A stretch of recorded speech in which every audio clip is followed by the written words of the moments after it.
भारतवर्ष का एक महत्वपूर्ण राज्य है ओडिशा। प्राचीन काल में ये कलिंग के नाम से विख्यात था। सूर्य की पहली किरण इसी प्रदेश के एक कोण पर पड़ती है। इसी स्थान पर कभी संसार का सबसे भव्य और विशाल सूर्य मंदिर बनवाया गया था। तुम कलिंग की पहचान दो, हे घोड़ा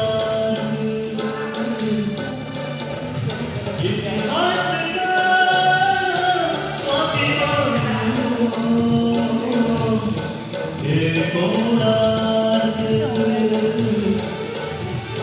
कलाकृति के मुख्य द्वार पहुंच गए, कला शास्त्र की दिव्य झलक पत्थर में। विश्व गुरु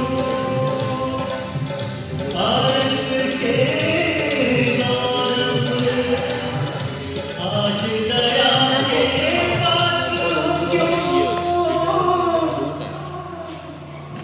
कोणार्क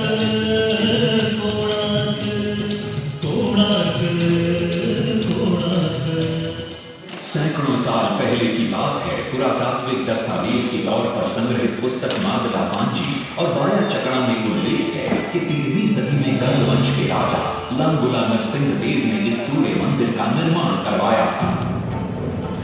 नरसिंह देव युद्ध में बड़े प्रवीण और शक्तिशाली थे और मात्र 18 साल की उम्र में वे अपने पिता राजा अनंग भीम देव की विशाल सेना के प्रधान सेनापति नियुक्त कर दिए गए थे।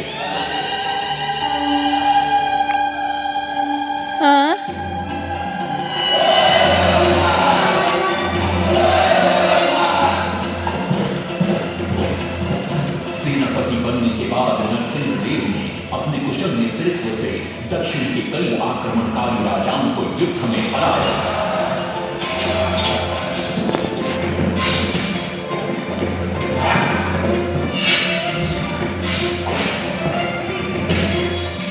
और उनके राजकोष पर कब्जा कर लिया।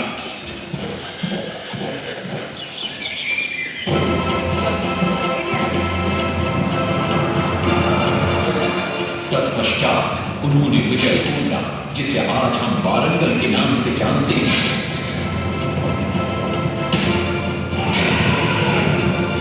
कि काकतीय वंश के राजा गणपति को परास्त किया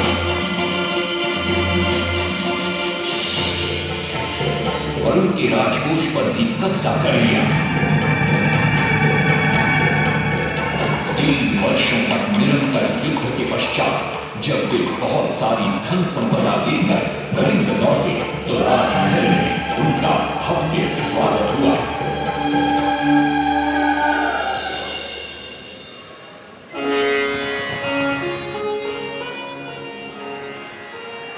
राजमाता कस्तूरी देवी पुत्र नरसिंह देव की वीरता से बहुत प्रसन्न हुई और पुत्र के सामने अपने मन की इच्छा प्रकट की। कहा, तुम्हारे पिता ने शंख क्षेत्र पुरी में भगवान जगन्नाथ का भव्य मंदिर बनवाया है। मैं चाहती हूँ कि तुम पद्म क्षेत्र कोणार्क में उससे भी भव्य और विशाल सूर्य मंदिर बनवाओ। किंतु नरसिंह देव माता से प्रति प्रश्न करते, सूर्य मंदिर ही क्यों, और वो भी कोणार्क में? तब राजमाता कस्तूरी देवी बतलाती, द्वापर युग में भगवान श्री कृष्ण के पुत्र सांब बड़े ही सुंदर और सुकुमार थे। वो नारद मुनि को चिढ़ाया करते थे। एक दिन नारद मुनि ने सांब को सबक सिखाने की योजना बनाई और उन्होंने सांब की सुंदरता की प्रशंसा कर उन्हें गोपियों के साथ जल क्रीड़ा करने को उकसाया। वहीं दूसरी तरफ भगवान श्री कृष्ण को जाकर कह दिया कि सांब अपनी मां समान गोपियों के साथ जल क्रीड़ा कर रहा है। श्री कृष्ण इस बात से बहुत क्रोधित हो जाते हैं और वे सांब को श्राप दे देते हैं, जिस सुंदरता का तुम्हें अभिमान है वो तत्क्षण नष्ट हो जा। सांब को कोढ़ हो जाता है। जब सांब राजमहल लौटते हैं और मां चांद देवी को ये पता चलता है कि पिता श्री कृष्ण के श्राप की वजह से सांब की ये अवस्था हुई, तो सारी रानियां क्रोधित हो जाती हैं। नारद जी को बुलाया जाता है। वे रोग मुक्ति का उपाय बतलाते हैं। वे कहते हैं, सूर्य की पहली किरण ऊढ़ देश के एक कोण पर पड़ती है जिसका नाम कोणार्क है। शाम को वहीं जाकर सूर्य की आराधना करनी होगी।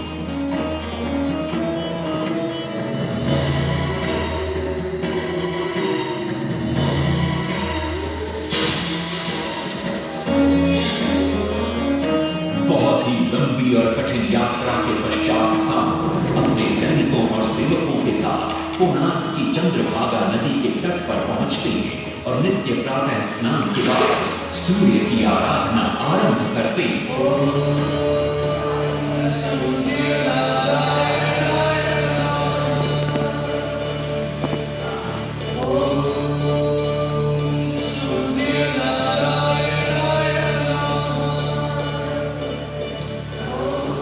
अन्न जल त्याग कर 12 साल की कठिन तपस्या के बाद सूर्य देव प्रसन्न होकर प्रकट होते और शाम को रोग मुक्त होने का वरदान देते। पुत्र, आज रात्रि के चतुर्थ प्रहर में स्नान करते समय नदी के तल में तुम्हें एक वस्तु मिलेगी। वो मेरा ही प्रतिरूप होगी। उसका स्पर्श पाते ही तुम इस घोर रोग से मुक्त हो जाओगे। स्नान के पश्चात शाम जब नदी से बाहर आते हैं तो वो रोग मुक्त हो चुके होते हैं। उनके हाथ में एक छोटा सा पत्थर है। उनके सुंदर और सुकुमार शरीर को देखकर सारे अनुचर और सिपाही प्रसन्न होते हैं। शाम उस पत्थर को वहीं स्थापित कर एक छोटा सा मंदिर बनवाते हैं। लेकिन जब उन्हें ज्ञात होता है कि सूर्य पूजा का विधि विधान यहाँ किसी को पता नहीं है तो वे चिंतित हो जाते हैं। वे ध्यान में बैठते हैं। सूर्य देव पुनः प्रकट होते हैं और शाम के पूछने पर बतलाते हैं कि दूर पश्चिम में साक्य देश के माता ब्राह्मण पूजा की विधि विधान जानते हैं। शाम साक्य देश की ओर निकल पड़ते हैं जो आज का ईरान है। महीनों की लंबी यात्रा के बाद शाम 18 मादा ब्राह्मण परिवारों को साथ लेकर कोणार्क लौटते हैं और सूर्य मंदिर में पूजा शुरू हो जाती है। राजमाता कस्तूरी देवी नरसिंह देव को बतलाती है कि विवाह के कई वर्षों बाद तक जब हम निसंतान थे मैंने भी उस सूर्य मंदिर में पूजा अर्चना की और तुम पुत्र रूप में मुझे प्राप्त हुए। माता की बात सुनकर नरसिंह देव मां को कोणार्क में संसार का सबसे भव्य और विशाल मंदिर बनाने का वचन देते। सदाशिव सामंतराय महापात्र जो शिवई सांतरा के नाम से लोकप्रिय थे, वे अपने सहयोगी बीसू महाराणा के साथ मंदिर का प्रतिरूप बनाते और नरसिंह देव के समक्ष प्रस्तुत करते। नरसिंह देव मंदिर का प्रतिरूप देखकर अभिभूत हो जाते और शीघ्र मंदिर निर्माण कार्य आरंभ करने का आदेश देते। से बड़े बड़े पत्थर लाए गए, जितने पत्थर डाले गए सारे टूट गए। आग में होता ना उसमें डाले गए, नहीं पता ना सारे टूट गए।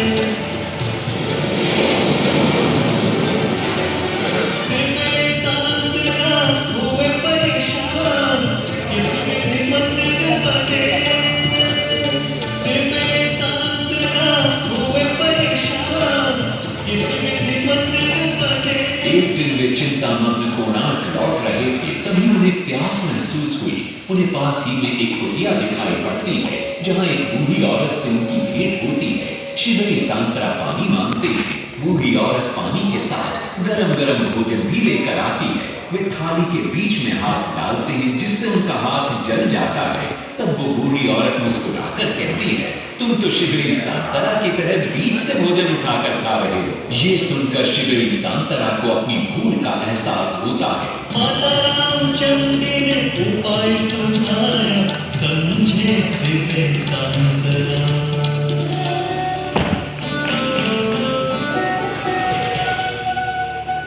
तत्पश्चात वो किनारे से पत्थर डलवाना शुरू करते हैं और मंदिर निर्माण का कार्य तेजी से आगे बढ़ने लगता है।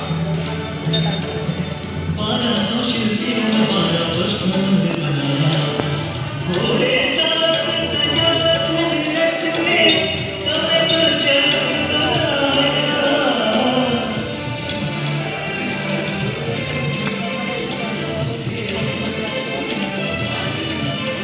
दूसरी तरफ कलिंग के उत्तर के राज्यों के नवाबों के बार बार राज्य पर आक्रमण हो रहे थे। इन आक्रमणों से क्रोधित होकर नरसिंहदेव अपनी विशाल सेना को लेकर युद्ध के लिए निकल पड़े।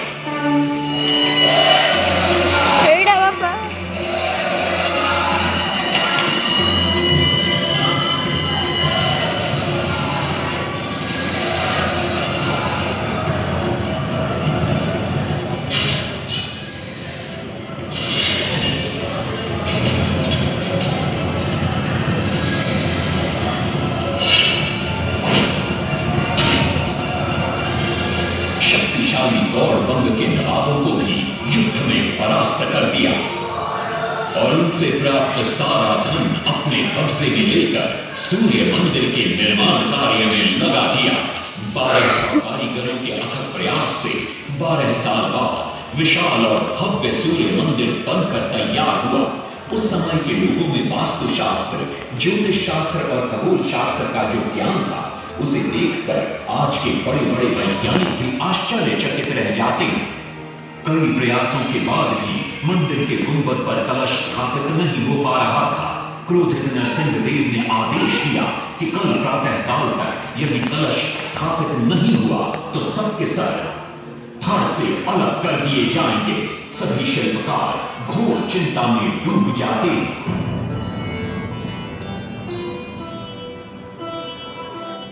दूसरी तरफ मुख्य शिल्पकार बीसू महाराणा का 12 साल का बेटा धर्मपद सूर्य मंदिर के प्रतिरूप पर कलश बिठाकर प्रसन्न होता है और मां के सामने अपने पिता से मिलने की इच्छा व्यक्त करता है। मां अपने बागीचे के बेल पोटली में बांध कर देती है और कहती है, अपने कुत्ते बलिया को साथ लेकर कोणार्क जा। बलिया अपने मालिक को पहचान लेता है और बीसू महाराणा से निपट जाता है। धर्मपद अपने पिता को प्रणाम करता है और अपना परिचय देता है। सबको चिंता में देखकर वो अपने पिता से इसका कारण पूछता है। कारण जानकर धर्मपद कहता है, अगर आप आज्ञा दें तो मैं मंदिर के गुंबद पर कलश स्थापित कर सकता हूं। शिवेरी सांतरा धर्मपद को अनुमति दे देती। धर्मपद गुंबद पर चढ़ जाता है और कुछ ही समय के प्रयत्न के पश्चात वो कलश को स्थापित करने में सफल हो जाता है। गुंबद पर कलश स्थापित होते ही नीचे गर्भगृह में चारों दिशाओं में लगे चुंबकों के आकर्षण से सूर्य महाप्रभु की मूर्ति शून्य में स्थापित हो जाती है। सब धर्मपद को कंधे पर बिठाकर खुशी से नृत्य करने लगते। तभी कुछ कारीगर इसका विरोध करते हुए कहते हैं, अगर सुबह राजा को ये पता लग गया कि इस बच्चे ने कलश को स्थापित किया है तो किसी का बचना संभव नहीं है, इसलिए धर्मपद को मरना होगा। इस बात से शिवेरी सांतरा बड़े क्रोधित हो जाते हैं। भीषण वाद विवाद छिड़ जाता है। ये सब देखकर धर्मपद गहरी चिंता में पड़ जाता है और वो सोचता है कि यदि मेरे जीवित रहने से इन सब का सर काट दिया जाएगा तो इससे अच्छा है कि मैं आत्म बलिदान कर दूं ताकि सबके प्राण बच जाएं। और उसी पल धर्मपद नवनिर्मित सूर्य मंदिर के शिखर पर चढ़ जाता है।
नरसिंहदेव भी आ पहुंचते हैं।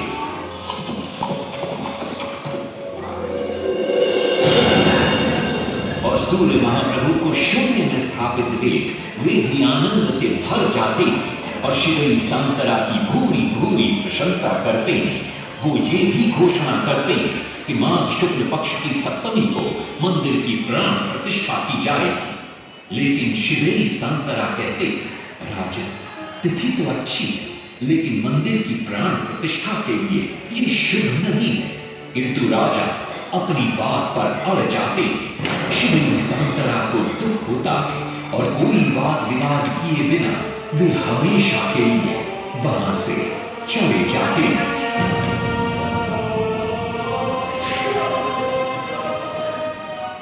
पूर्व निर्धारित तिथि पर मंदिर की प्राण प्रतिष्ठा संपन्न होती है।